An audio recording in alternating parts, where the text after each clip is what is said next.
Magandang araw mga kaibigan. Bigyan natin ng reaction, opinion itong post ng News 5. Title, Castro sa detractors ni PBBM, iwasan ang pamumulitika.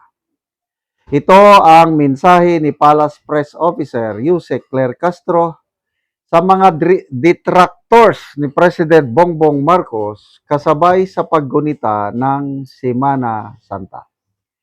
Ginit ni Castro, kung wala silang masabing maganda at puro paninira lamang ang ginagawa, makipagtulungan na lamang sila sa administrasyon para sa ikaaangat ng bansa. Sabi niya, lahat ng makasalanan sa mundo dapat ipagdasal. Dagdag pa ni Yusek Castro. Oh, Auntie Claire Castro, abogado ka naman, alam mo, nasa demokrasya tayo. Okay naman yung purihin, makipagtulungan, okay yun. Depende sa ginagawa. Ano bang, malala ko lang, isang magandang move na ginawa ng Pangulo, yung nag-utos siya sa Department of Foreign Affairs na makipag-coordinate na sa Iran para makalusot ang ating mga barko na nagdadala ng langis. Yan, maganda yan.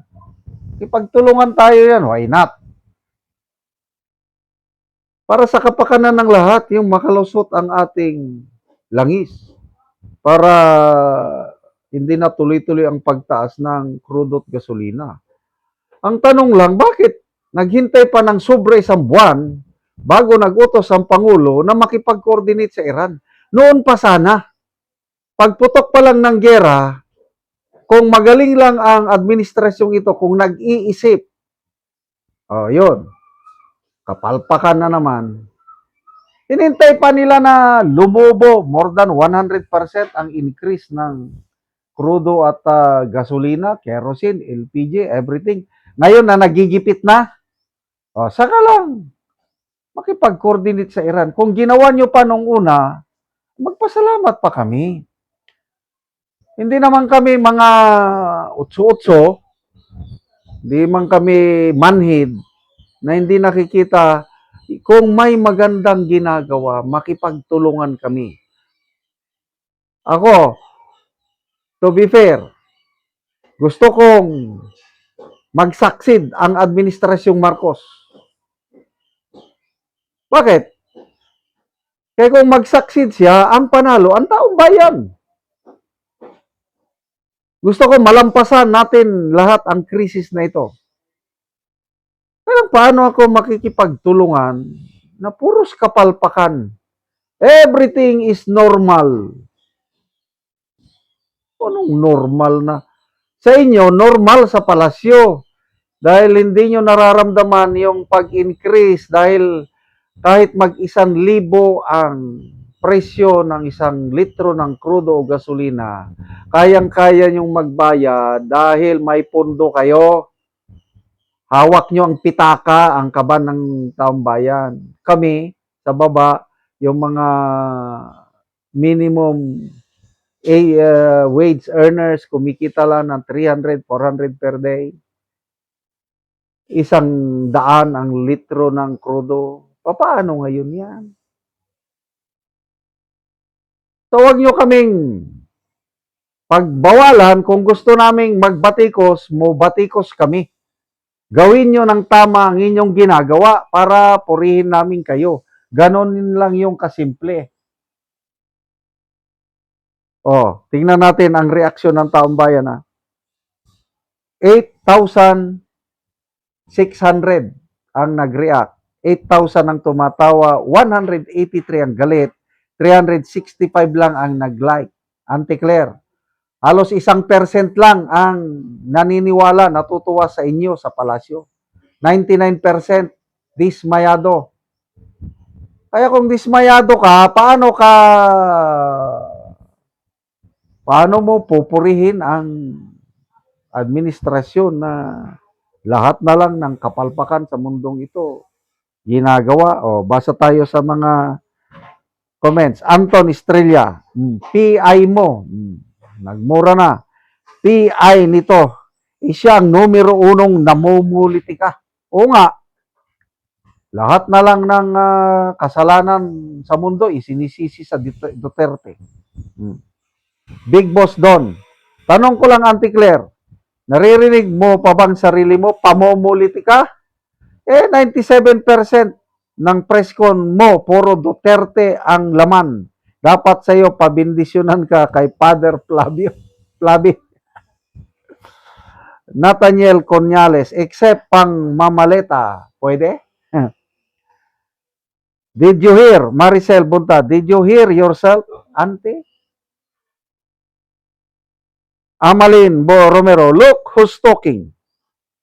Elena Garcia, correct. Mahal na Pangulo lang ang may kayang maghawak ng ating bansa para mag-angat ang Pilipinas. Isa ring troll. Tingnan natin ha.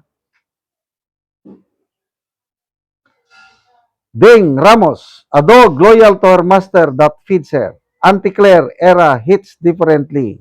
Yan ang ginagawa nyo. Di ba puro pamumulitika?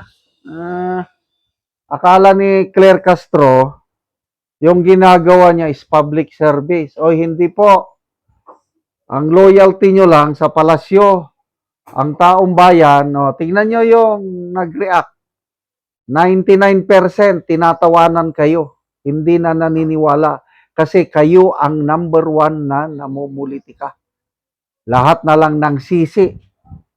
Sabi nyo, huwag ipahid kay PBBM ang korupsyon na ginawa ni Duterte. Anong binuo ni Tatay Digong namin ang Presidential Anti-Corruption Commission. Ayaw niya ng korupsyon. Anong ginawa ng amo ninyo sa palasyo?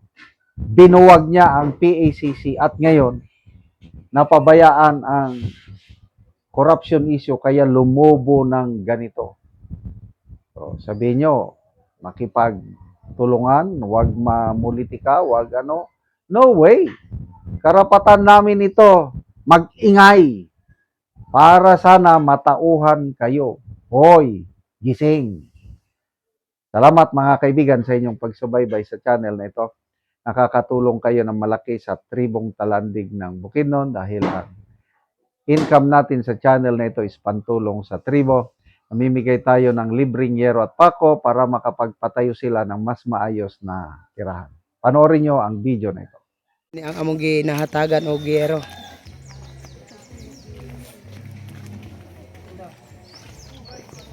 So mag-atop na ni siya karon. So mao na ni ang iyang pag-aatopan. Mao ni ang gipa tukod nga iyang atopan.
O karon humanay gyud sa pag-atop ang among nahatagan sa yero.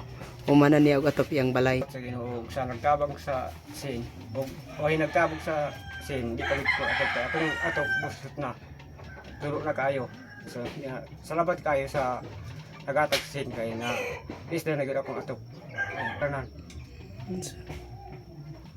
di na ko mula kay akong sinapulian nagbago So salamat kayo. salamat kayo.